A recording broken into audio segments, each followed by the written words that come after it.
You kind of have to be in the right mindset, I think. If I'm going to start painting something, I have to be in the right mindset. Otherwise, it can just sort of set me off on the bad side, and things might not go how I want them to go. So I've got to have a certain mindset before I get stuck into painting something.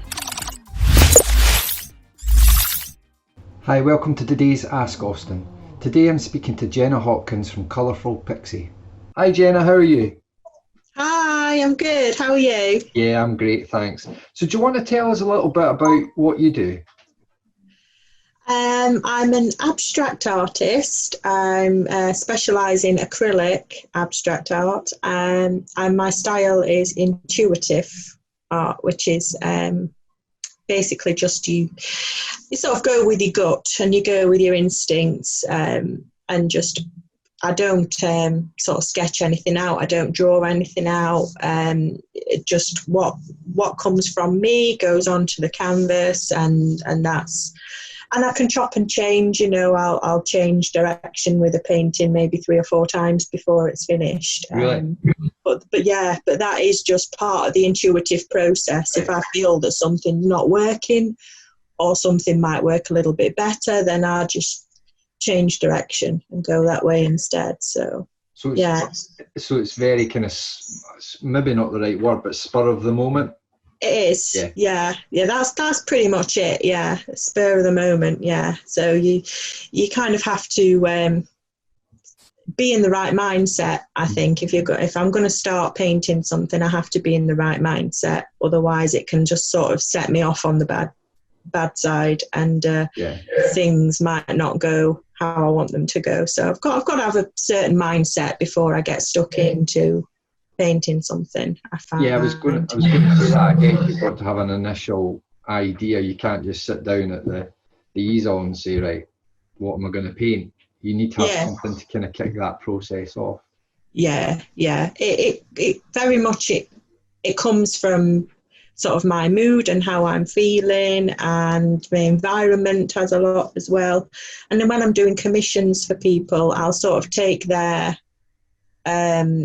preferences into consideration and their colours and things like that. But I am very clear with my commissions that I do intuitive art. So pretty much there is a certain degree of trust. They do have to trust that I'm going to do them something beautiful and they're going to love it. So that's quite difficult for some people to get their head around. Some people like drafts and they like pre-designs and that sort of thing, and I'm just like, but there's no point me doing that, because I could decide halfway through that painting that really isn't going to work and it's going to take a different turn altogether. So I'm very clear with that when I take commissions on. This episode of Ask Austin is presented in conjunction with Artisanry Co, a marketplace and community for artisans, crafters and artists, taking care of the business side of the creative process. To find out more, go to www.artisanryco.co.uk. Yeah, that's interesting, because I've never spoken to anyone that does it that way. Because I guess the other artists I've spoken to, it's always been, as you say, clients want drafts. They want to see a rough sketch of what it's going to look like. So that must be really hard for a client to say, right, okay, I completely trust you to do what you do. I mean, I guess they've seen your work, so they're confident in what they're going to get. But that's quite a leap of faith, isn't it? It is. But that's pretty much that's what I tell them to do. I tell them to, if they're not familiar with my work, make themselves familiar with my work. So go to Instagram, check out what I've done, and then if there is a specific painting that they really like, I can sort of work from that when I'm doing a piece for them, and I'll take that all into consideration, and obviously their colour preferences and choices and things.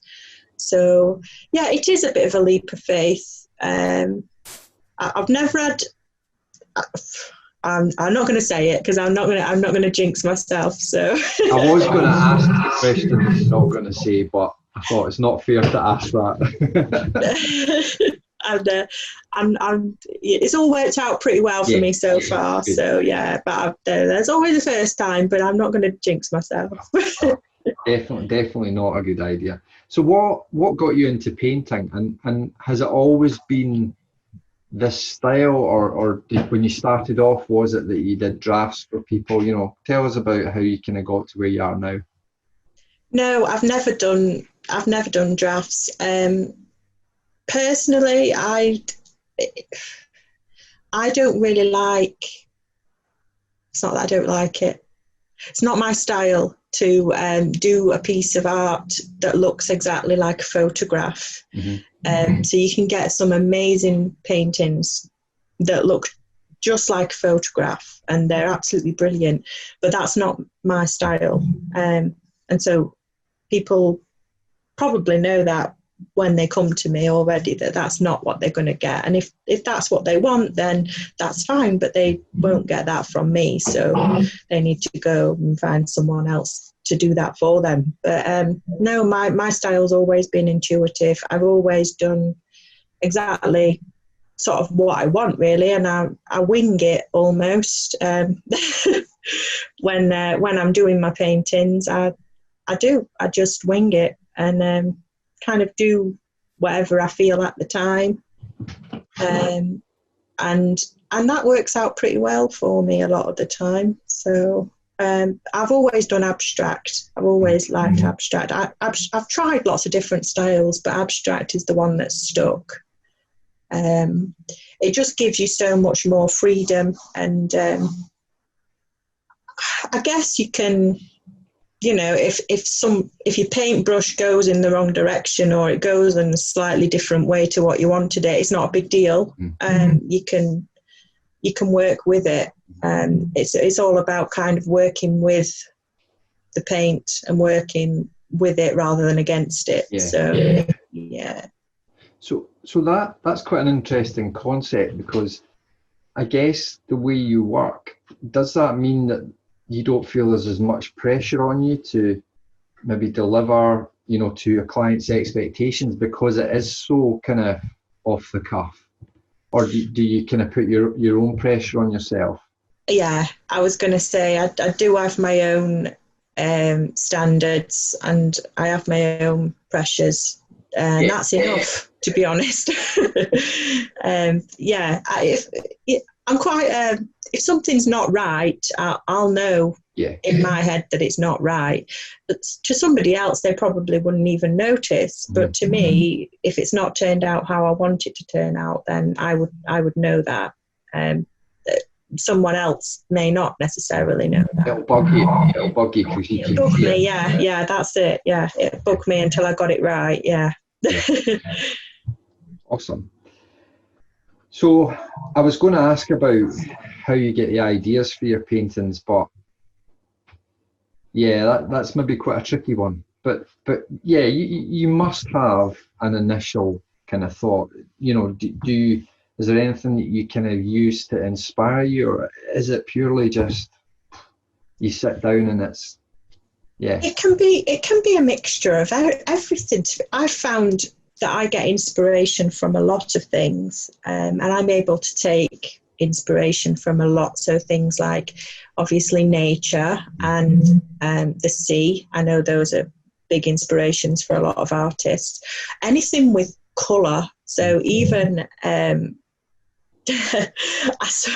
this is a funny one, but I saw a rusty looking bin outside someone's house once, and I just thought it looked so beautiful, like the colours on the rust and everything against. I just thought it looked amazing, and in the sunlight and everything as well. Yes. I wish I'd have taken a picture actually, just to sort of show people what I mean, but that probably someone else would just think, oh, that's a rusty old bin. But to me, that just looked so beautiful, all the colours together. So anything with colour, I'm just there. I just love colour. Also, things like I get inspiration from scriptures, so religious scriptures. I get inspiration from wildlife. I get inspiration from other artists as well. And Monet was always a big inspiration of mine right from being young. Mm-hmm. I remember being about 6 or 7, and I had a print of Monet's lilies, the water lilies, on my bedroom wall. I had no idea who he was at the time, but I just liked the picture. Yeah, I think I was about 7.